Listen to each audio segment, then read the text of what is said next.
নমস্কার বন্ধুরা, প্রত্যেকদিনের মতো আজকেও চলে এসেছি একটা রেসিপি নিয়ে। সেটা হলো কচু শাক। আর কচু শাক এখানে আমি সিদ্ধ করে নিয়েছি, ভালো করে জল ঝরিয়ে নিয়েছি। আর কচু শাকটা চিংড়ি মাছ দিয়ে করব।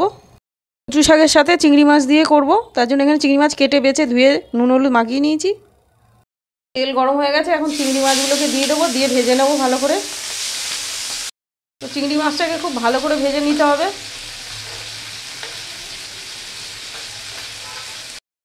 তো চিংড়ি মাছটা ভাজা হয়ে গেছে, চিংড়ি মাছটা তুলবো না এর থেকে। একটু সাদা জিরে দিয়ে দিলাম আর দুটো তেজপাতা দিয়ে দেবো, একটু আদা আর কাঁচা লঙ্কা দিয়ে দিলাম। কাঁচা লঙ্কাগুলো একটু ভেঙে দিলাম। এগুলো একসাথেই সব ভেজে নেব।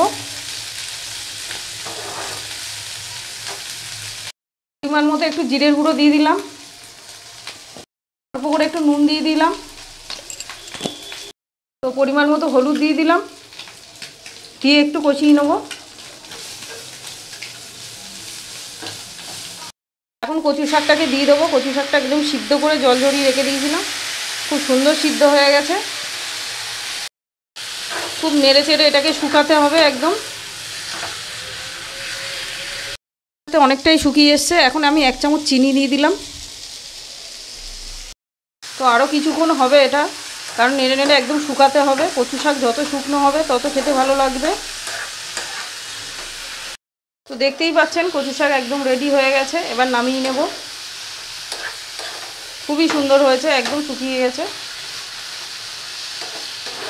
এই কচু শাকের রেসিপিটা যদি আপনাদের ভালো লাগে অবশ্যই লাইক কমেন্ট শেয়ার করে দেবেন, সাবস্ক্রাইব করতে ভুলবেন না।